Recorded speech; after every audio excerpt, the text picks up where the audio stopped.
Well, we are just going to kick it straight in back into chat. So I basically got a message from Wombat saying YouTube died, Twitch died, everything died, stream just died on YouTube, on everything. And the only thing that happened on my end is that OBS just went about, like, I was looking at that message, and as I'm reading that, OBS just goes, "Beep," and that's it. It didn't bring anything up to go, hey, we've actually disconnected or anything, because it'll do that on occasion. So it fucked me. It completely fucked me. And I don't appreciate that, OBS. It was really annoying. So I don't even know where I was up to in the rambling thoughts that are on my mind, where I was up to and what exactly I was talking about. So I'm just going to kind of fill out these things so that the proper stuff gets pushed out to the streams, and then I will just reset my head on what I was talking on. We shall see if that works. Okay, so everything should now properly be updated. Yes, it is still listed as Friday Night Talk Show. Yeah. Okay. Awesome. Okay. So, like, coming back to kind of the reset point. Let's start there.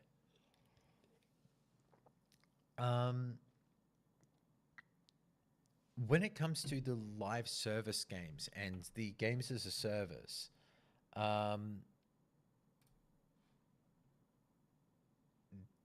games like State of Decay are a way that you can have a live service game and an ongoing service game where, instead of monetization through the point of access, that you are providing more things for people to buy and constantly engage. What you are doing instead is you are creating player engagement and community engagement. It was actually a point that I'm trying to think of what it was. It was in 2023, I think it was. Phil Spencer and Matt Booty were on the Giant Bomb couch for an interview after the Xbox showcase for that year. With that, they were talking about, I believe it was Tamir Hussein. Tamir was asking them a question about the ongoing element of games, like how does Game Pass help with that? And Matt Booty actually talked about one of the key things for a game like Forza is that previously in the past, you have people get really, really into Forza Horizon 3. But then for all of the players of Forza Horizon 3, as you're going on and supporting it, Forza Horizon 3 would come out here, and then your support would die away, and that would drop off, and say it would be another 4 years until Forza Horizon 4. What would happen is the game comes out, builds a community. The hardcore community for that game still stick around, and they meet in forums, they talk on Discord, they're engaged, they're building up an audience and a communication with the studio because they're like, we really like this game, we want it to do more, we want more of it. And when another full price copy of full price sequel for that game comes out, you are then basically resetting your potential player base, where you have a bonus of previous fans, and then you're trying to build on top of your previous game got to here. You've got to lock in of these previous fans that absolutely love it, but you're then still missing this. So then you need to build up to get these people involved. Using Game Pass, you can continue that conversation and have that conversation roll on with your customers. And community is one of the key things that is the engagement and the driver for success in video games, in my opinion. Because it isn't just about what you play, it's about what it means to you, the individual. Now, like I showed earlier in the week, I was playing The Division 2, and that's a game I've spent 27 days in. And if I actually loaded into The Division 1 and they had one of those timer things, it is probably an insane amount of time in that one as well. I love those games. And I'm a member of the Division subreddit on Reddit. Even though I don't play every day as I used to, I still go through that Reddit and have it on my front page because I love seeing the communication, the topics, the things people are talking about. And it will grab my attention and make me always think, at least once a week, yeah, I should probably jump in there, maybe for an hour or two. Just run around, do a few things. And I do that. Now, that's a monthly active user for Massive Entertainment, for that Division team. That's yet another person who is once every week, maybe once every 2 weeks, jumping in there and playing. So that's a metric for them going, this person likes our game this much that they're still wanting to jump in, spend that time. So we're doing something right. Now, they have microtransactions, they have seasons. If it's enough that me as somebody who just jumps in maybe once a week, jumps in and buys that, then that's, that's a nice little bonus for them.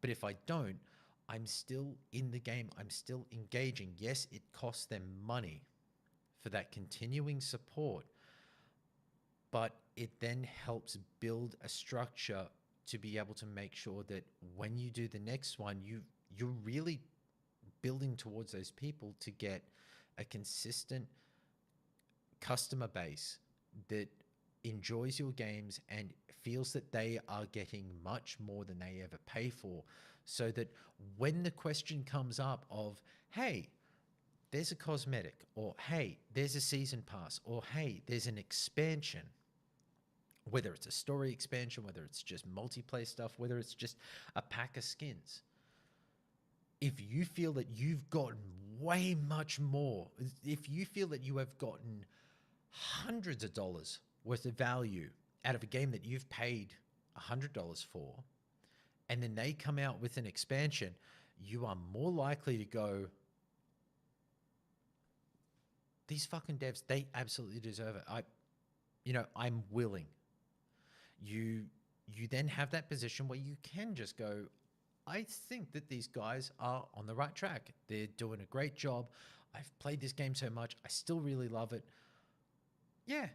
You want an extra $30 for like a story expansion thing, or an extra 50 for kind of a remake of a map area that we've played in before, and you've kind of updated it and really spruced it up to suit the new game. Yeah. That's worth it. I love this game. I love this world. Those are the things that I think some developers need to consider, or that some publishers are now looking at as the way to be able to have on, instead of live service, instead of games as a service, thinking of the game's service to the customer. Because if your service to the customer is top tier, if it is giving them what they want and making them feel like they are getting more than they ever paid for, when it comes time to ask, we have a paid option for this, or we have these expansions, we have this additional content, that's then when a customer is going to go, yes, I do think you are worth it. I do think that is worth it. It is always a case that you can price yourself immediately out of that. And that can be, a very scary tightrope to walk.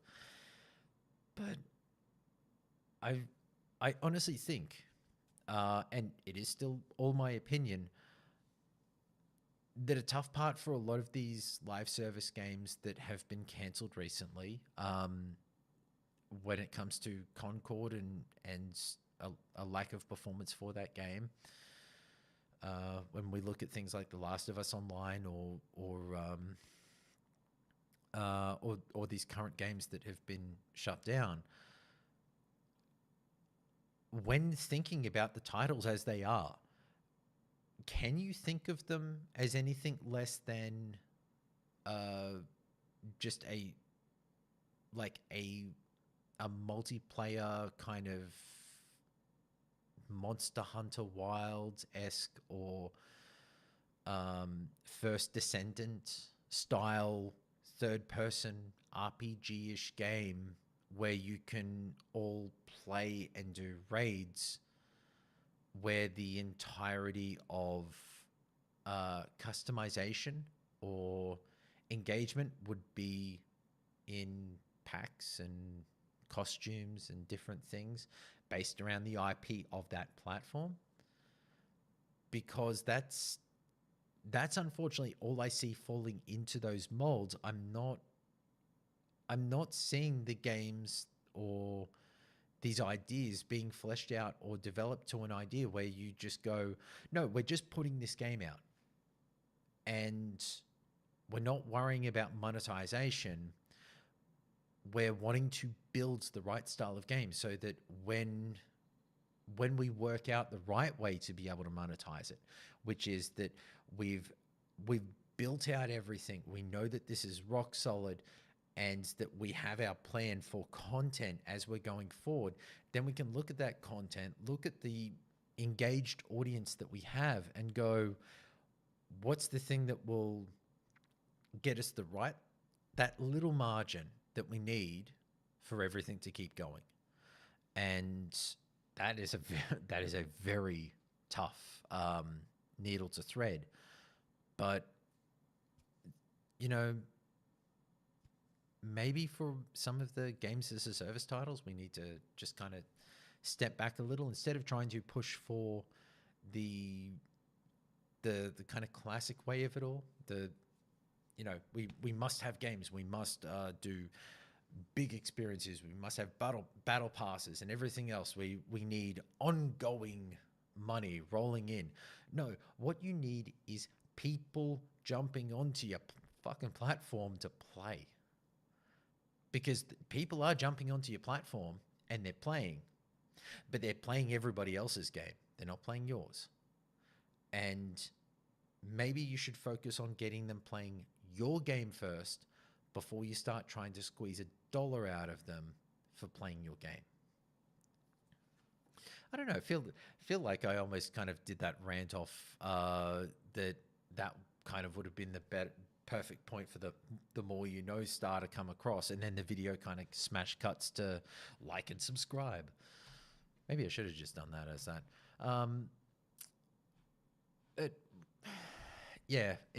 It can be a tough thing. For a lot of discussion that I think will probably hit the internet tomorrow, I imagine that Rand and Jez for Xbox 2 are going to be talking on this topic. Obviously the Switch 2 announcement, but this stuff from Sony with the cancelled games, I think that both Rand and Jez are probably going to have similar opinions to me, which is that it fucking sucks. Like how the hell are you meant to line up and set about how and what games are out there? And how can you be sure that you're really hitting the right point? Like, nobody has worked out this dark art. Even Fortnite has had massive drops in their player numbers when the decisions that they've made about game modes or ongoing content or skins or just, some of the content just hasn't hit right. That also has a knock-on effect that when it comes to the other platforms. So Epic obviously make Fortnite. But if something were to happen to Fortnite, that it dropped, say, 50% of its player base that is in there once a month, part of their monthly active users, hundreds of millions of people, say that number was halved, like people just stopped playing Fortnite, it would affect Epic, obviously, the hardest, because they're the developer, they're the people who are earning the most out of every microtransaction. They're earning the 70%. But for Sony, they would most likely have the largest console share percentage in the amount of people playing Fortnite on their console, compared to like Xbox numbers or even Switch numbers. Fortnite isn't on Steam, so that as a platform doesn't really matter. Google and Apple, or actually no, Fortnite isn't on Apple. I think it is on Google, through kind of like side loading and all of that. Those platforms would then lose their 30% of all the microtransactions in that game. And if the player number is halved, and we just say it's halved across the board,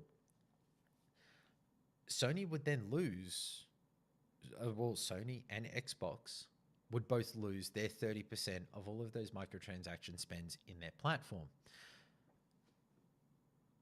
Now, for Sony, they have, like, consider the live service games that they have that are theirs, that the money comes to them. You have Helldivers, and you would have had Concord. Just thinking of any others, really. I think EverQuest 2 still technically exists, but I don't think that that really makes that much money, if it even does make any dollars anymore.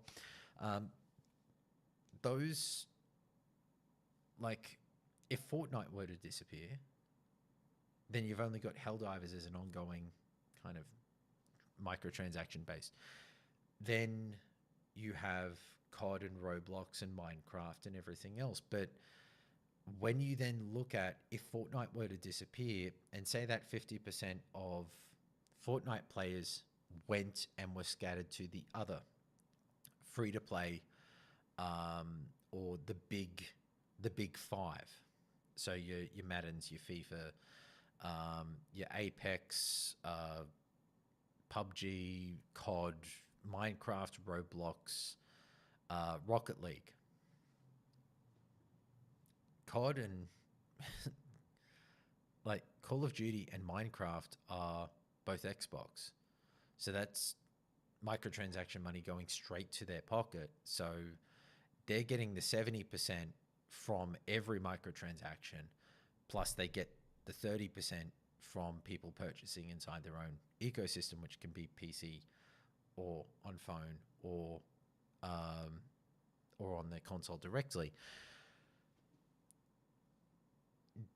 There are potential ways where ongoing revenue, which has been helping to bolster platforms for some time, could potentially be repressed. There is just a sheer reality that no game will live forever. As much as we like to think that, Minecraft is probably one of the longest living games that has had a continued ongoing service to itself that has kept the game alive, but that has been through the support and building out of a studio and a structure, understanding that this game needs not just a level of support to keep the game running, but that the community is what helps build out and create the value of that brand. So that's why Mojang is still working on it and still making mobs and still adding features and everything else, because that's where the value is. Like, I haven't bought a Minecraft skin, and any skins that I have added into the game have been inside the PC version, where you just drop it into a skin creator and just dump it in there. I haven't bought an official one. I'm lazy, and I can use MS Paint. So they haven't made any money off me away from the initial purchase of Minecraft, which I purchased when it was in fucking beta. So I bought Minecraft way, way, way back in the day from Notch. And so Microsoft hasn't had any continuing money from me, but they still support the game, and they still put those updates out there, and they still make sure that my copy is respected as much as somebody who just bought it yesterday. That community still goes on. I still, in the amusing term, I still occasionally have yearning for the mines. So then that means I can go in there, and every time I jump back into Minecraft, I look at it and go, I should use that realms thing and make a realm and like send the invite to my niece and nephews and my sister and my wife and my friends and other people, and just be like, hey, everybody, here's a world I'm paying for. Jump in and do whatever you want.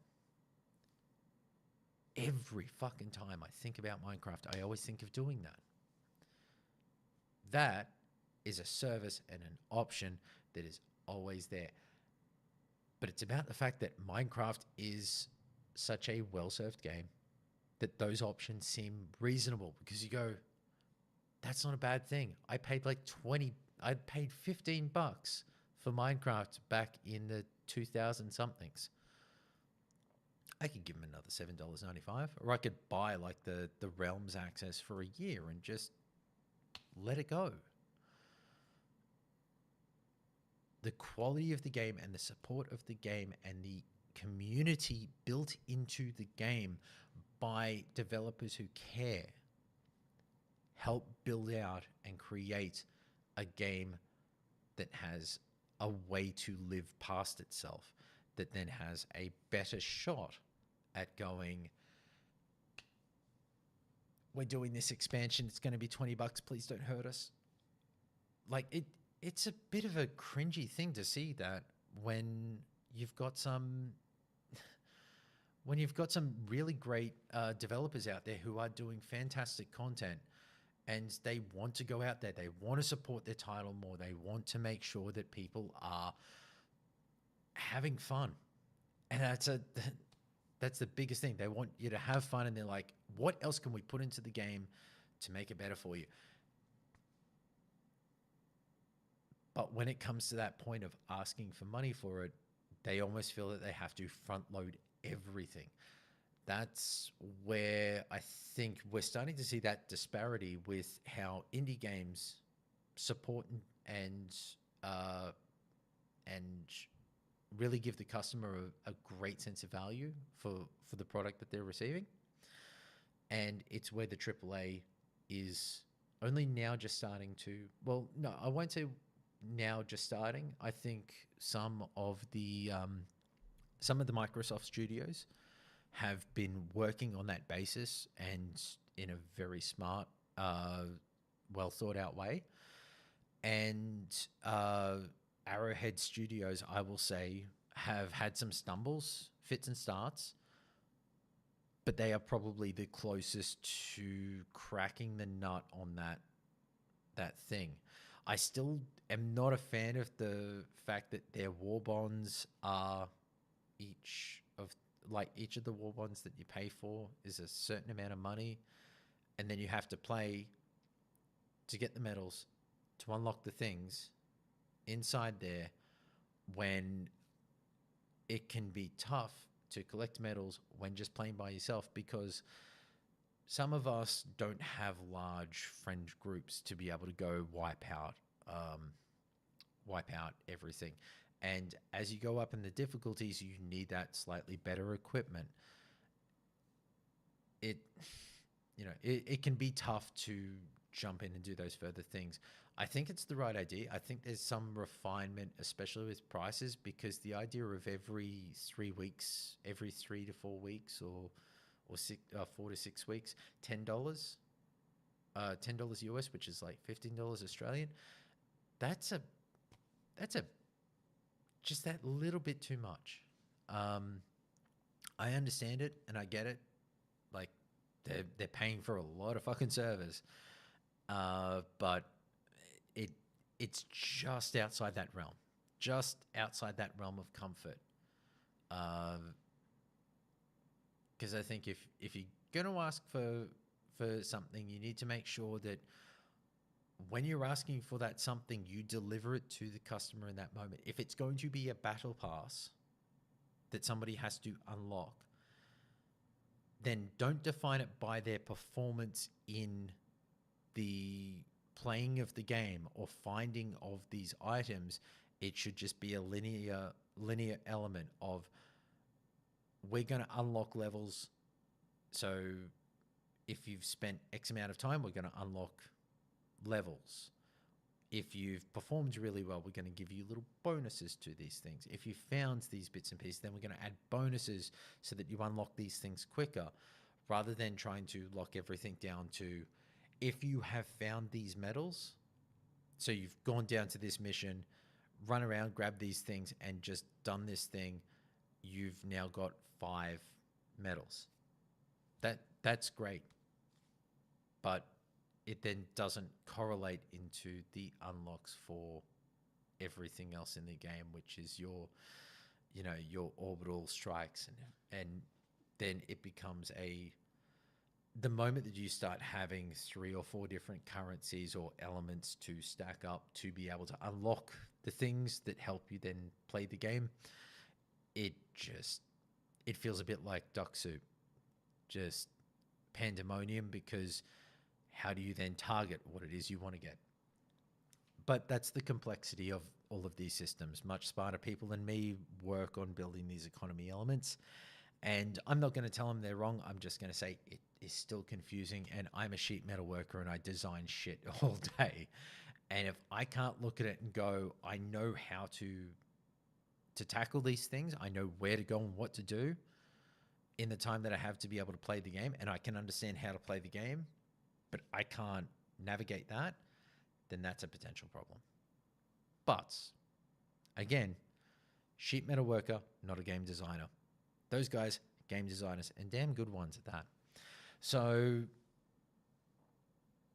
considering that we've managed to have a complete fuck up and lose the stream and everything else,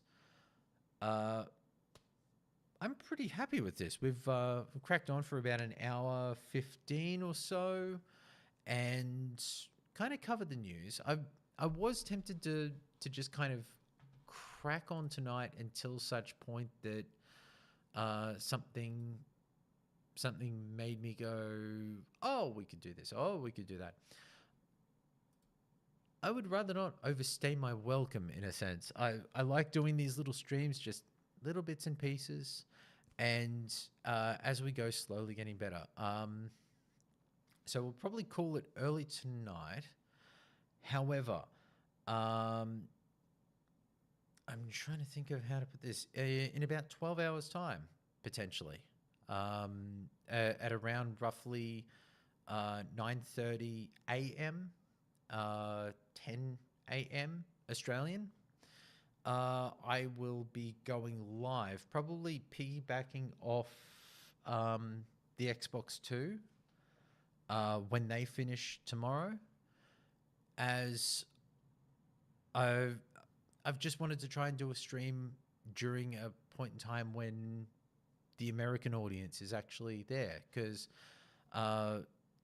we've got our UK representation with OMG Turtles and Jay Wiso stepping in, and the Australians representing strong, but none of the Americans, because I've realized the times that I'm streaming, it is anywhere between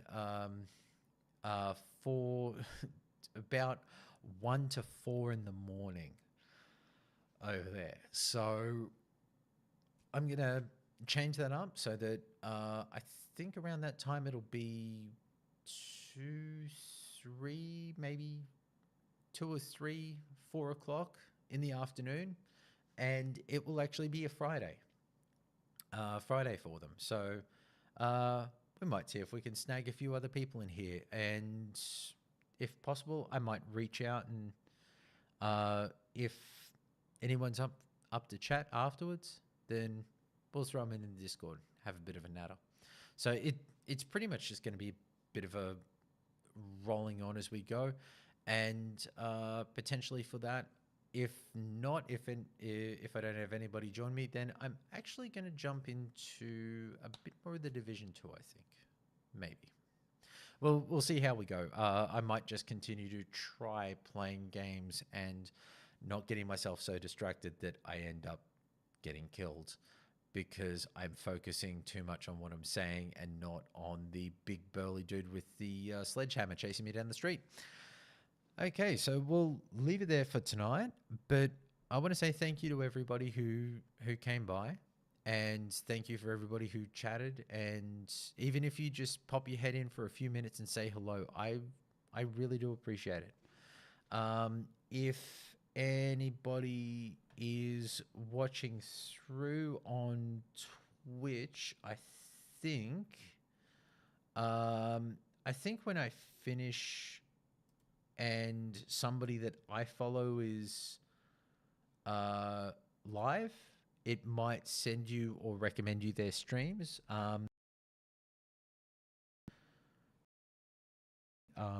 Nixie, fun little Australian streamer who has just a definite definite Australian accent, and is currently playing through, I think, Resident Evil 1, like the remake that was done in the 2000s for the GameCube, and failing to work out some of the puzzles, which I'll admit I couldn't do it because fuck Resident Evil.